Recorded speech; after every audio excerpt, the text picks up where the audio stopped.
नमस्कार, India voice देख रहे हैं आप। मैं हूं आपके साथ दीक्षा चौधरी। सीधे आपको लिए चलते हैं चमोली, जहां सीएम धामी मौजूद है।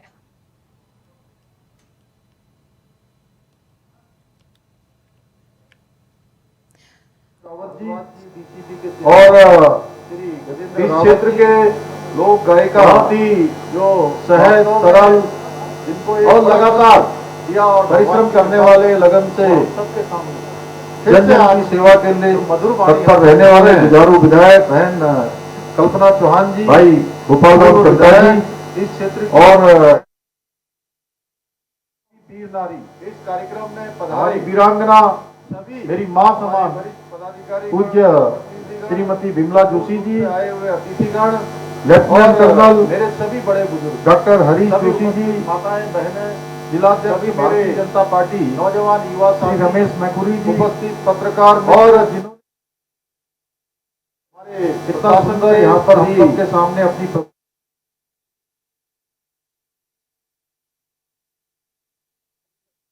एवं ब्लॉक प्रमुख खराली हमारे बहन कविता नेगी जी के सभी अधिकारीगण, मेला समिति चौहान जी, आप व्यवस्थापक श्री देवी जोशी जी, शानदार सचिव मेला समिति एडवोकेट श्री देवेंद्र सिंह रावत जी, रेखा ध्यानी जी, ग्राम प्रधान व उपाध्यक्ष श्री दर्शन शाह जी, जिला महामंत्री पूर्व प्रमुख भाई राकेश जोशी जी, अध्यक्ष नगर पंचायत खराली श्रीमती दीपा भारती जी, मंडल अध्यक्ष भारतीय जनता पार्टी श्री नंद बहुमा जी, युवा नेता क्या है अध्यक्ष जिला, आप सबको युवा मोर्चा बधाई देता हूँ। नेगी भाइयों बहनों, कर्नल अवकाश प्राप्त श्री हरेंद्र सिंह रावत जी, श्री ईश्वर सिंह परसवाण जी, ब्लॉक प्रमुख नारायण बगड़ श्री यशपाल नेगी जी, पूर्व जिलाध्यक्ष जिला पंचायत अध्यक्ष श्री आनंद सिंह रावत जी, पूर्व मेला अध्यक्ष श्री पुष्कर शाह जी, मंडल अध्यक्ष देवाल श्री उमेश मिश्रा जी एवं पदाधिकारीगण, मंडल अध्यक्ष नारायण बगड़ श्री नरेंद्र रावत जी, जिलाध्यक्ष प्रधानमंत्री कल्याण योजना श्री गिरीश चमोला जी, महिला मोर्चा की जिलाध्यक्ष बहन डॉक्टर हिमानी वैष्णव जी, पूर्व उपाध्यक्ष भारतीय जनता पार्टी राकेश भारद्वाज जी, डीसीपी के चेयरमैन श्री गजेंद्र रावत जी, लोक गायिका जो वास्तव में जिनको एक बड़ा कष्ट दिया और भगवान की कृपा से वो हम सब के सामने फिर से आज उनकी जो मधुर वाणी हम सब सुन रहे हैं, बहन कल्पना चौहान जी, पूर्व विधायक इस क्षेत्र की बहन मुन्नी शाह जी, एवं इस कार्यक्रम में पधारे सभी हमारे वरिष्ठ पदाधिकारीगण, जनप्रतिनिधिगण, दूर दूर से आए हुए अतिथिगण और मेरे सभी बड़े बुजुर्ग, सभी उपस्थित माताएं बहनें, सभी मेरे नौजवान युवा साथी, उपस्थित पत्रकार मित्र, छायाकार बंधु, हमारे प्रशासन के श्री हिमांशु खुराना जी, जिलाधिकारी श्री परमेंद्र सिंह डोभाल जी, पुलिस अधीक्षक एवं सभी हमारे प्रशासन के सभी अधिकारीगण, कर्मचारीगण, मैं सर्वप्रथम तो आप सबको आज इतना शानदार यहाँ पर आयोजन करने के लिए हमारी रेखा ध्यानी जी जो संचालन कर रही है, राखी धनाई जी, राखी जी एवं सभी को जिन्होंने इस आयोजन को इतना भव्य स्वरूप प्रदान किया है, मैं आप सबको बधाई देता हूँ। भाइयों बहनों, मैं अपना सौभाग्य मानता हूँ कि मुझे माँ राज राजेश्वरी, माँ नंदा मैया के इस महत्वपूर्ण पड़ाव की इस धरती को शुभ नमन करने का शुभ अवसर प्राप्त हुआ और ये धरती वास्तव में बहुत ही पुण्य है और बहुत ही मनोकामना पूर्ण करने वाली है। मैं जब चुनाव के समय में यहाँ आया था, मैंने चुनाव अभियान का यहाँ से शुभारंभ किया था। मैं आप सबका आज इस अवसर पर धन्यवाद भी करना चाहता हूँ कि 22 साल उत्तराखंड स्थापना के पूर्ण हो गए, 23वें साल में हम चल रहे हैं। पहली बार उत्तराखंड के अंदर एक जो लगातार परिपाटी थी, लगातार एक चलन था, उस चलन को बदलने का काम, नया इतिहास बनाने का काम, एक मिथक तोड़ने का काम उत्तराखंड की जनता के साथ साथ इस बघाड़ घाटी के लोगों ने इस थराली की जनता ने भी लगातार उसको आगे बढ़ाने का काम किया, एक मिथक तोड़ा और फिर से किसी भी राजनीतिक दल को दोबारा से अभी तक आने का, सत्ता में दोबारा सेवा करने का अवसर प्रदान नहीं हुआ था, वह अवसर आप सब लोगों ने प्रदान किया। मैं आप सबका आभारी हूँ।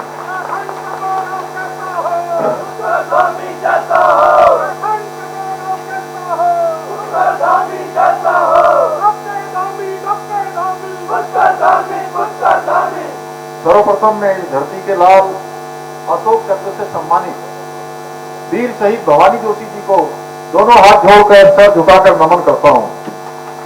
भाइयों बहनों,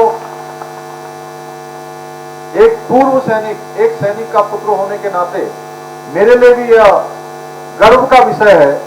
मैं आप सबके समक्ष इस वीर सैनिक को समर्पित इस कार्यक्रम में आप सबके समक्ष उपस्थित होने का मुझे भी सौभाग्य प्राप्त हुआ है। शहीद भवानी दत्त जोशी जी ने 6 जून 1984 को ऑपरेशन ब्लू स्टार में महत्वपूर्ण भूमिका निभाई थी। अपने अदम्य वीरता और साहस का उन्होंने परिचय दिया। इस ऑपरेशन के दौरान उन्होंने दुश्मनों से लोहा लेते हुए उनके दांत खट्टे कर दिए। उनकी बहादुरी का अंदाजा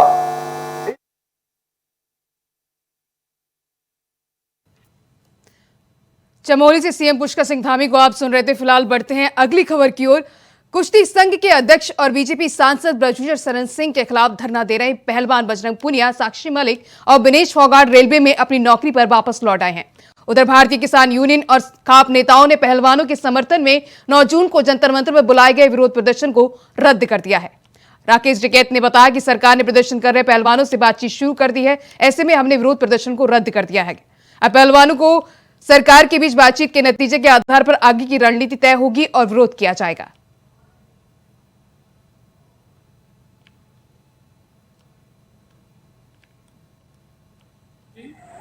नौकरी तो उनकी चली रही है। नौकरी पे जाना आंदोलन से वापसी नहीं होता। ये जाके वो ज्वाइनिंग कर रही है, वे ड्यूटी पे जा रही होगी, तो उसका मतलब ये नहीं कि आंदोलन से वापसी होगी। तो ये तो जरूर हुआ कि बजरंग पुनिया ये सब लोग मिले थे गृह मंत्री से, और ये हमने भी कहा था कि सरकार इनसे बातचीत करे। बातचीत शुरू हुई है, अभी उसके क्या रिजल्ट आए वो नहीं पता, लेकिन 9 तारीख वाला प्रोग्राम जो होगा, अभी इनके कहने से 9 तारीख वाला प्रोग्राम अभी स्थगित करा जाता है जो दिल्ली में था, और जो भी ये डेट देंगे उस पर सब लोग हम इकट्ठे होंगे। तो पहलवानों के आंदोलन को लेकर अब राकेश टिकैत ने कहा है कि 9 तारीख को होने वाला जो प्रदर्शन था उसको रद्द कर दिया गया है। फिलहाल आपको बता दें कि दिल्ली पुलिस के बयान दर्ज करने के लिए ब्रजभूषण शरण के घर पर लखनऊ और गोंडा में पुलिस पहुंची हुई है। वहीं उनके करीबी और स्टाफ से पूछताछ की जा रही है।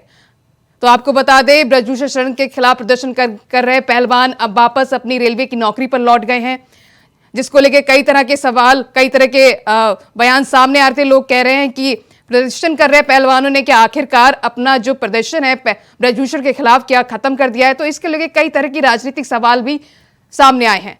फिलहाल अब राकेश टिकैत ने कहा है कि 9 तारीख को होने वाला आंदोलन अब रद्द कर दिया गया है। आगे की कार्रवाई जब होगी, पहलवानों के निर्देश के अनुसार ही आगे की रणनीति तय की जाएगी।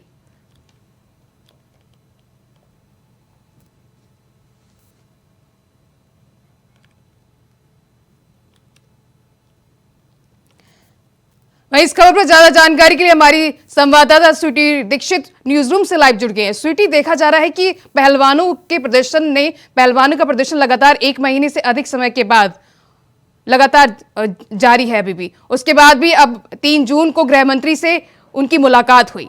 तो 3 जून की शाम को गृह मंत्री से ऐसी क्या बात हुई कि आखिरकार तीनों पहलवान अपनी नौकरी पर वापस लौट गए हैं? जी बिल्कुल, 3 जून को यानी कि शनिवार रात को तकरीबन 11 बजे का वक्त बताया जा रहा है जब ये मुलाकात हुई, ये बैठक हुई और 2 घंटे तक ये बैठक चली दीक्षा। उसके बाद से ये जानकारी निकल के सामने आई थी कि पहलवान ये प्रदर्शन खत्म कर रहे हैं, उन्होंने अपने पाँव पीछे की ओर खींच लिए हैं और ऐसे में वो अपनी रेलवे की नौकरी पर वापस जा रहे हैं। 3 पहलवान हैं और कोई OSD है तो कोई क्लर्क की नौकरी करता है रेलवे में। ऐसे में अब ये भी बयान निकल के सामने आया है राकेश टिकैत का, जो कि कुछ देर पहले हमने सुनवाया भी था अपने दर्शकों को, कि उन्होंने कहा है कि 9 जून को जो आंदोलन होने वाला था वो अब रद्द कर दिया गया है, क्योंकि अब जैसा जैसा पहलवान कहेंगे उसी संदर्भ में हम आगे बढ़ेंगे। इसका मतलब ये नहीं है कि इसका मतलब ये नहीं है कि पूरी तरीके से ये पूरा आंदोलन रद्द हो चुका है, आंदोलन बना रहेगा। इसकी जानकारी खुद ट्वीट करके विनेश फोगाट ने कही थी, साक्षी मलिक ने कही थी और इस दौरान साक्षी मलिक ने साफ कहा था कि हम सिर्फ अपने नौकरी पे वापस जा रहे हैं। इसका मतलब ये नहीं है कि हमने ये आंदोलन खत्म कर दिया, हम आवाज अभी भी अपनी बुलंद करते रहेंगे। दूसरी ओर देखिए कि दिल्ली पुलिस ने ये जांच अब लगातार तेज कर दी है। गोंडा में पहुंची है दिल्ली पुलिस, वहां पे लगातार जो भी बृजभूषण शरण सिंह के नजदीकी रिश्तेदार है, जो उनके नौकर है, ड्राइवर, सबसे पूछताछ करिए। इस पूरे मामले पे SIT ने भी अपनी नजर बनाई हुई है, SIT भी लगातार पूछताछ कर रही है, कई नाम दर्ज किए हैं, नाम पते भी लिए गए हैं कई लोगों के, तो ये मामला अब आगे बढ़ता हुआ नजर आ रहा है। लेकिन ये कहना कि रद्द हो चुका है आंदोलन, ये सरासर गलत होगा, क्योंकि इसकी जानकारी खुद विनेश फोगाट ने, बजरंग पुनिया ने और साक्षी मलिक ने ट्वीट करके दी है। जैसे कि कल तमाम मीडिया जगत में यही खबर छाई हुई थी कि अब आंदोलन की वापसी हो चुकी है, आंदोलन खत्म हो चुका है। गृह मंत्री अमित शाह से बातचीत करने के बाद यह आंदोलन खत्म किया गया, ये जानकारी सब दे रहे थे, लेकिन इस जानकारी पे चुप्पी तोड़ी है साक्षी मलिक ने। उन्होंने साफ कहा है कि हम सिर्फ अपनी नौकरी पे वापस जा रहे हैं, ये आंदोलन खत्म नहीं हुआ, आंदोलन जारी रहेगा। इस बीच ये भी सूचना निकल के सामने आई थी कि जो नाबालिग लड़की है उसने अपना केस वापस ले लिया है, लेकिन ऐसा कुछ नहीं था। उसके पिता भी सामने आए, उन्होंने साफ तौर पे कहा है कि उसकी तरफ से केस वापस नहीं लिया गया, यानी कि आंदोलन जारी रहेगा,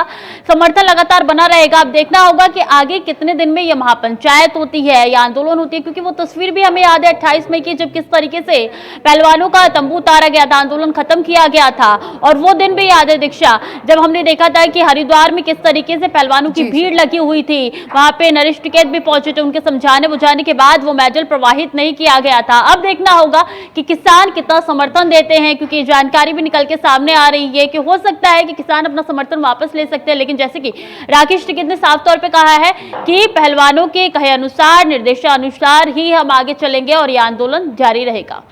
स्वीटी, हमने देखा कि पहलवानों को देश विदेश से लगातार समर्थन मिल रहा था। 1 महीने से अधिक समय से पहलवान ब्रजभूषण की गिरफ्तारी की मांग कर रहे थे, तो फिलहाल 1 महीने से अधिक समय से ब्रजभूषण की गिरफ्तारी की मांग कर रहे थे पहलवान, लेकिन जब 3 जून की बात के बाद गृह मंत्री की से मुलाकात के बाद ये जो एक्शन लिया है दिल्ली पुलिस ने, तो उसी को ध्यान में लेके ब्रजभूषण शरण के खिलाफ ये दिल्ली पुलिस एक्शन में आई है। तो 1 महीने से अधिक समय क्यों लग गया इस मामले में?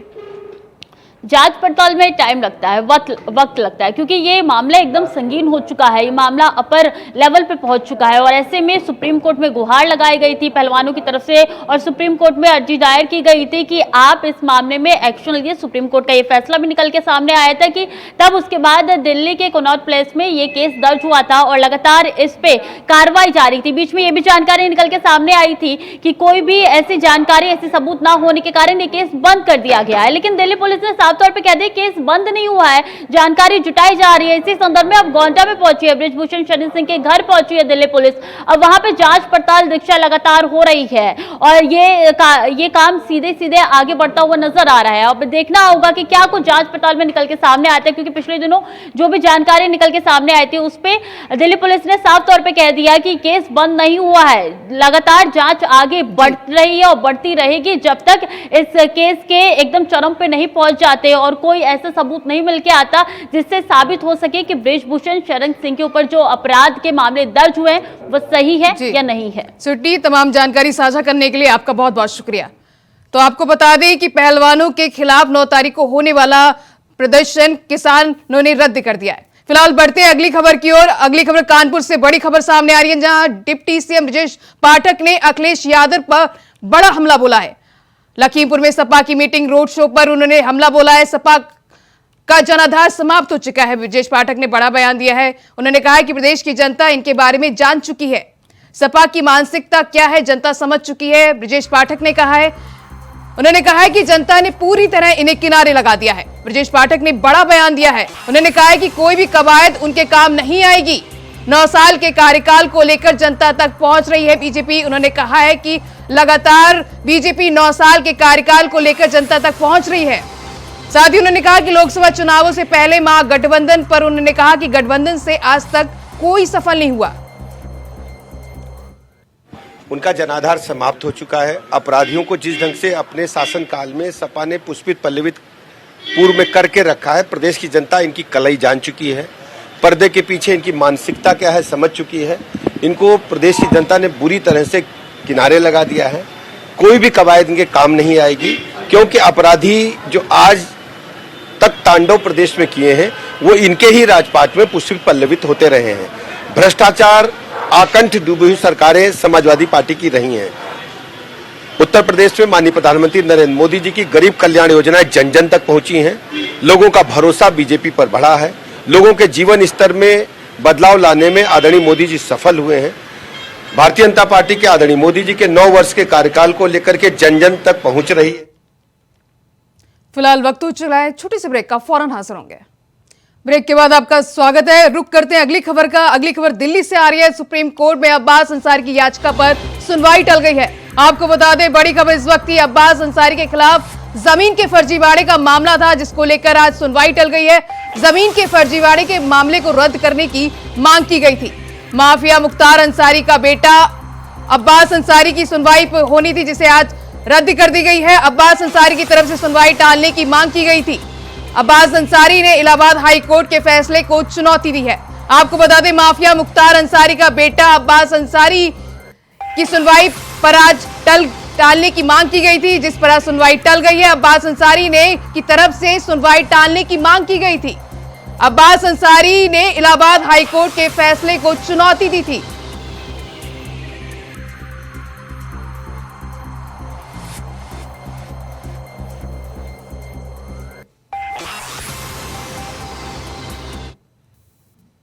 बात करते हैं रायबरेली की। रायबरेली में एक तरफ जिला प्रशासन विश्व पर्यावरण दिवस मनाया जा रहा है, तो वहीं दूसरी तरफ लकड़ी माफिया लगातार प्रतिबंधित हरे पेड़ों पर अवैध रूप से आरा चलाकर लाखों का वारा न्याय कर रही है।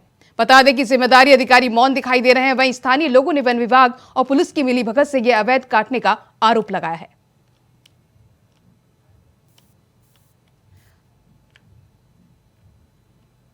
तो रायबरेली में अवैध पेड़ काटने का आरोप लगाया गया है। एक तरफ जहां विश्व पर्यावरण दिवस मनाया जा रहा है, वहीं माफिया लगातार पेड़ों को कटाई कर रहे हैं। पुलिस की मिलीभगत से ये कटाई की जा रही है, इसको लेकर ये आरोप लगाया जा रहा है। तो आपको बता दें, रायबरेली में पेड़ों की कटाई को लेकर कटाई की जा रही है लगातार माफियाओं द्वारा, जिसको लेकर पुलिस पर भी मिलीभगत का आरोप लगाया जा रहा है।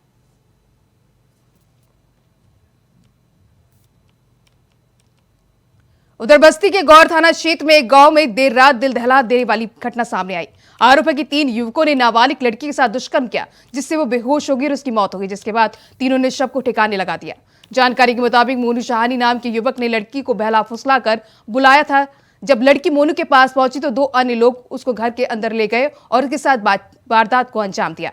बता दें कि लड़की बीती शाम को 4 से 5 बजे के बीच घर से सब्जी खरीदने बाजार गई थी। देर रात को जब बच्ची घर नहीं पहुंची तो परिजनों ने उसकी तलाश शुरू कर दी।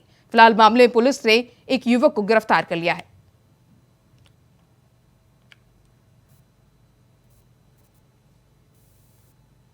का शव एक घर के पीछे मिला है। इसमें पुलिस मौके पर पहुंची, शव को पीएम के लिए भेज दिया गया है। मौके पर आईजी सर और मेरे द्वारा भी घटनास्थल का निरीक्षण कर लिया गया है। इसमें एक मोनू साहनी को गिरफ्तार कर लिया गया है। पूछताछ में उसने बताया कि वो लड़की को 7-8 महीने से जानता था।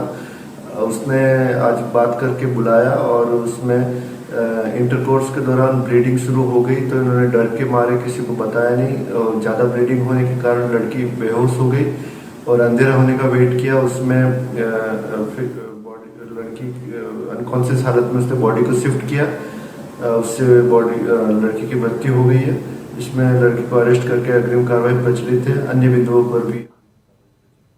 फिलहाल इस बुलेटिन में बस इतना ही। खबरें लगातार जारी हैं। नमस्कार।